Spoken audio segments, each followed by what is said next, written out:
po, fire sign, Aries, Leo, and Sagittarius. Kumusta po kayong lahat? Okay, so fire sign, maraming salamat po sa walang sawang pagsubaybay sa ating mga reading. And kung ikaw ay bago pa lang sa ating channel, mag-subscribe na po kayo. And i-click mo na rin yung ating notification bell para lagi kang updated sa ating mga bagong upload. Okay, so fire sign, tingnan natin gabay, kapalaran mo. Sa mga interesado palagay sa ating private reading, iwan ko na lang po yung link ng aking Facebook sa ating pong description box below. Okay. Aries, Leo, Sag. Gabay, kapalaran po, Spirit Guide. Okay. Happy family. 10 of Cups. So, fire sign ang nakikita ko dito. Siguro, masaya ka sa kung ano man ang kinahihinat na ng pamilya mo ngayon. Or, kung hindi mo man guys gano'n na-appreciate ang sinasabi dyan, kailangan maging masaya ka kung meron kang matatawag na pamilya. Okay? Pwede mo naman tawagin pamilya ang wala kang nabuong pamilya. Pwedeng kung broken family ka. Pwede mong tawagin pamilya ang mga kaibigan mo. Basta kung sino man guys ang nabuo mong pamilya or kung sino man yung kinagisnan mong pamilya. Okay? So, nakikita ko, ayan yung bottom of the deck mo. 10 of Swords, nahihirapan kayo na parang magkaroon ng buong pamilya. Okay? Pero sinasabi rito guys, kung ano man or kung sino man ang nandyan, maging thankful. Okay? Maging masaya, makontento. Kasi baka hindi ka aware, maraming tao ang naiinggit sa estado ng buhay mo. So, family, ang focus ng energy ng mga fire sign. And ang nakikita ko dito fire sign, gusto mong maging masaya. Pero ito yung pinakamahirap makuha. Okay? So, kung may mga broken family rito guys, no? Kung ikaw single mom or single dad,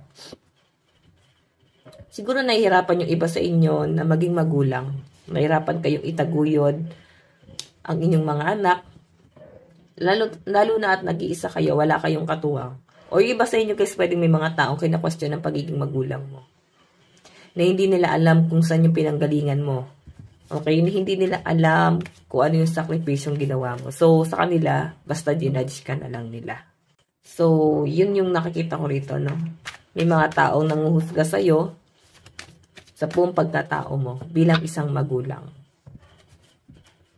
Tignan pa natin fire sign. Aries, Leo, Sag. Oh, 5 of Cups.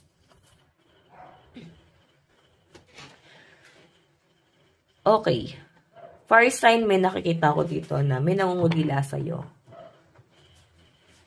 Taong nanakit sa'yo, asawa mo ba to? Naging part siya ng family. Pwedeng nilagay ka sa third party nito, fire sign. Naging part siya ng family mo eh. Okay.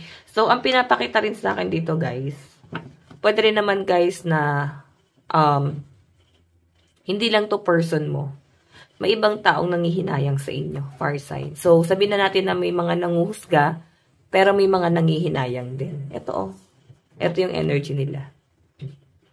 Nagsisisi. Ang laki mong kawalan ngayon sa buhay nila. Yun po yung nakikita ko dito. Fire sign. Okay? So, tingnan pa natin.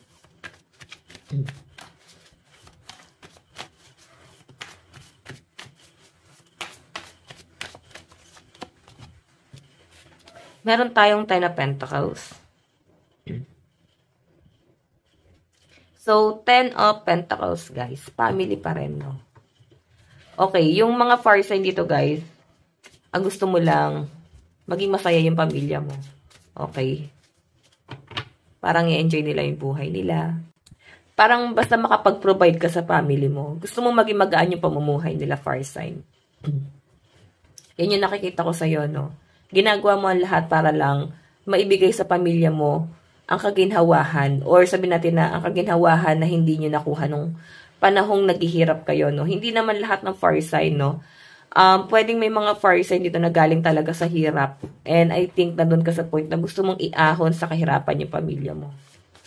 As in, gusto mo silang maging stable. Okay? So, puro, ano to guys, patungkol talaga sa family. Yan yung pinapakita ng card. Okay, so tingnan pa natin fire sign, Aries, Leo, Sag.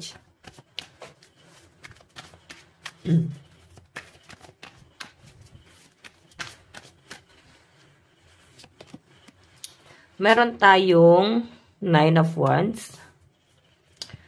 Okay, may mga fire sign dito na sabihin na natin na hindi mo may pangako, no?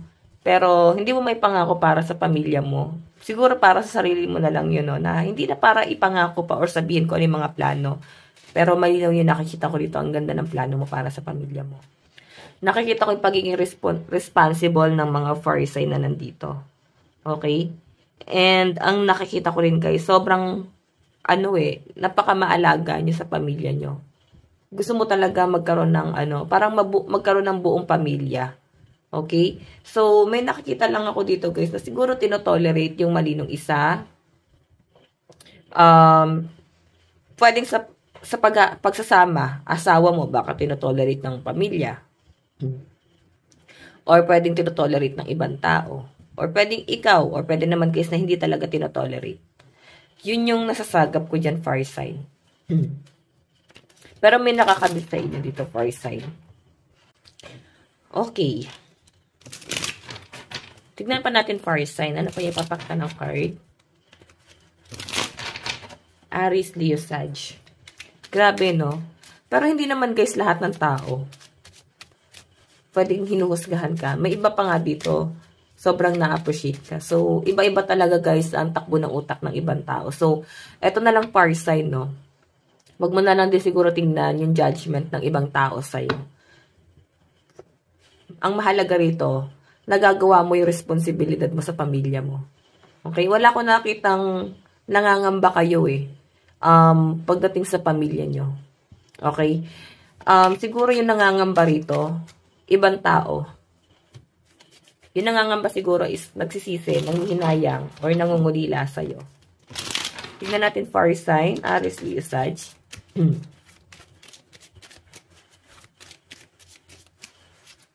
Meron tayong the star, diba? Ang ganda nito guys, the star. Ang ganda ng pangarap mo para sa pamilya mo. Sobrang taas nung ambition mo. Hindi na para sa'yo, kundi para na sa pamilya mo. So, nakikita ko sa inyo fire sign. Parang yung pagsusumikap, pwedeng nagugustuhan mo yung mga nangyayari. Okay? So, magtiwala ka lang sa proseso. Meron din patutunguhan din lahat ng ginagawa mo ngayon. Okay? Tingnan pa natin fire sign. Meron tayong, wow! Grabe, no? Grabe yung pangungulila nito. Sobra yung pagiging sincere nitong taong to kasi Ace of Chalice, Ace of Cups. Mahal na mahal ka ng taong yan. Pwedeng sa love life mo to. Okay, asawa mo tong nangungulila sa inyo ngayon, nanghihinayang, mahal na mahal ka. Okay, 7 of Pentacles. Yun nga lang guys, iba kasi yung focus mo Or pwedeng, may mga fire sign dito na, kung sa love life yung tanong mo, siguro, kung makikitaan mo siya na ibibigay yung stability, or at least magkaroon ka man lang ng assurance ito sa connection yung dalawa. Okay, pe. Ikaw kasi napaka-responsible mo. Siguro gusto mo siyang bumawi. Gusto mo siya na meron siyang gawin pagdating sa connection yung dalawa. Okay, yun lang naman din yung gusto mo dito. Tignan pa natin, fire sign.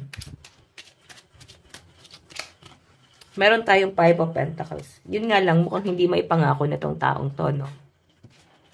Ang pinapakita kasi sa akin dyan, fire sign, mukhang naghihirap din sa pera tong taong to. So, I think, pwedeng dedepende rin siya sa'yo. Okay? So, kung ano man yung assurance na hingin mo, piling ko ang kaya niya lang ibigay sa'yo. Pagmamahal. Pagmamahal, pero baka sinaktan ka pa ng baka sinaktan ka pa ng taong yan. Diba? So, tingnan pa natin guys. Kunin ko lang yung mga dice. Ito. Okay.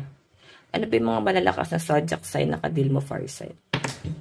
Meron tayong Gemini, Aries, Taurus, Cancer, Leo, and Virgo. Okay? Tignan pa natin ano naman ang inyong advice. Advice.